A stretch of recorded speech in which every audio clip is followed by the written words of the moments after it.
Friends, welcome to secret of சமையல். இன்னைக்கு நாம பார்க்க போறது ரொம்ப ஹெல்தியான ஒரு பருப்பு குழம்பு. இது வந்துட்டு முருங்கைக்கீரை போட்ட ஒரு பருப்பு குழம்பு. முருங்கைக்கீரை அவங்க எல்லாத்துக்குமே தெரியும், ரொம்ப ஹெல்தி, நிறைய அயன் கண்டென்ட் இருக்குது. ஆனா இது நீங்க பொரியலா கூட்டா அந்த மாதிரிலாம் செஞ்சு கொடுத்தீங்கன்னா குழந்தைங்க சாப்பிட மாட்டாங்க. இந்த மாதிரி பருப்புல போட்டீங்கன்னா அந்த கீரையோட துவர்ப்பு கொஞ்சம் கூட இல்லாம நல்லா இருக்கும் சாப்பிட்றதுக்கு. கூடவே நெய் விட்டு நீங்க சாத்துல போட்டு பிணைஞ்சு கொடுக்கலாம். அப்பளம் வச்சு கொடுத்தீங்கன்னா குழந்தைங்க கண்டிப்பா விரும்பி சாப்பிடுவாங்க.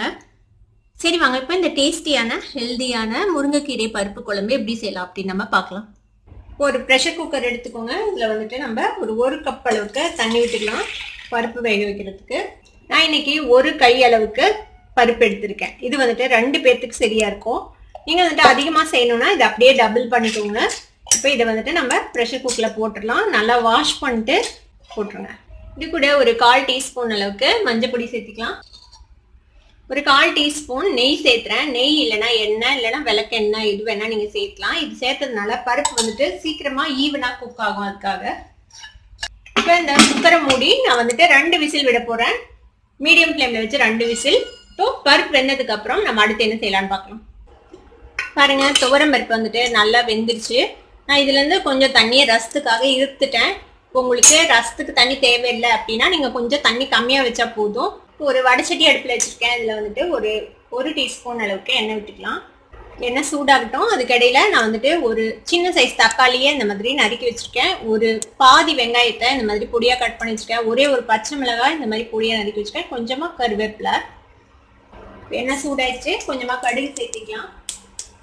கூடவே கொஞ்சமாக சீரகம் சேர்த்திக்கோங்க. கடுகு பொரியுது, சீரகமும் செவந்துச்சு. இப்போ நம்ம வெங்காயம், தக்காளி, கருவேப்பிலை, பச்சை மிளகாய் சேர்த்துக்கலாம். உங்களுக்கு பூண்டு பிடிக்கும்னா ஒரு 2 பல் பூண்டு இதுக்குள்ளேயே நீங்க நறுக்கி சேர்த்தி போட்டு அதையும் வதக்கி சேர்த்துக்கலாம். நல்லா இருக்கும். அதுவும் இது ரொம்ப நேரம் வதக்கணும்னு அவசியம் இல்லை. லேசா வதங்கினா போதும். நம்ம எப்படியும் திருப்பி இன்னொரு விசிலுக்கு நம்ம ப்ரெஷர் குக் பண்ண போறோம். இந்த அளவுக்கு வதங்கினா போதும். இப்போ அடுப்பு ஆஃப் பண்ணிடலாம். இப்போ குக்கரை திருப்பியும் அடுப்புல வச்சிருக்கேன். இப்போ நம்ம வதக்கின இந்த வெங்காயம், தக்காளி, பச்சை மிளகாய், கருவேப்பிலையை இந்த குக்கர்ல சேர்த்திடலாம். இது கூட 1 கப் அளவுக்கு நான் முருங்கைக்கீரை நல்லா இலையிலையா ஆஞ்சு நல்லா வாஷ் பண்ணி எடுத்து வச்சிருக்கேன். பின்ன 1 கப் அளவுக்கு முருங்கைக்கீரையை இதுல சேர்த்திடலாம். நம்ம தாளிச்சோம்ல அந்த வடைச்சட்டிலேயே கொஞ்சமா தண்ணி விட்டு இதுல கொஞ்சமா தண்ணி சேர்த்துக்கலாம். ஒரு 1/4 கப் அளவுக்கு தண்ணி. இப்போ இதை நல்லா மிக்ஸ் பண்ணி விடுங்க.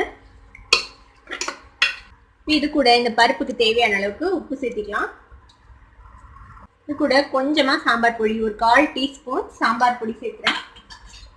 விட்டு நல்லா மிக்ஸ் பண்ணி விட்டுருங்க. குக்கர் மூடியாச்சு. ஒரு விசில் நல்லா ஹை ஃப்ளேம்ல வச்சு வரட்டும். அது வரைக்கும் நம்ம வெயிட் பண்ணலாம். இப்போ நம்ம கீரையெல்லாம் போட்டு தாளிச்சு கொட்டினதுக்கு அப்புறம் ஒரு விசில் விட்டுட்டேன். ஆஃப் பண்ணியாச்சு அடுப்பை. இப்போ ஓப்பன் பண்ணி பார்க்கலாம். பாருங்க, கீரை நல்லா வெந்துருச்சு. எவ்வளவு கீரை போட்ட மாதிரி இருந்தது பாருங்க, கம்மியாயிடுச்சு பாருங்க. இப்போ நம்மளோட சூப்பரான முருங்கைக்கீரை பருப்பு குழம்பு இப்போ ரெடி ஆயிடுச்சு. இதை வந்துட்டு நம்ம ஒரு பவுலுக்கு மாத்திடலாம். இதை வந்துட்டு நீங்க நல்லா சுட சுட ரைஸ் மேல இந்த பருப்பு போட்டு மேல நெய் விட்டு கூட அப்பளம் வச்சு சாப்பிட்டீங்கன்னா அவ்வளோ சூப்பரா இருக்கும்.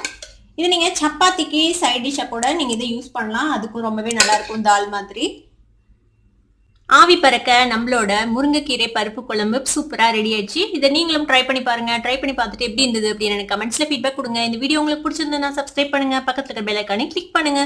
அப்பதான் என்னோட நோட்டிபிகேஷன்ஸ் உடனே உங்களுக்கு வந்து சேரும். லைக் பண்ணுங்க, ஷேர் பண்ணுங்க. தேங்க்யூ ஃபார் வாட்சிங் this video viewers. Bye bye.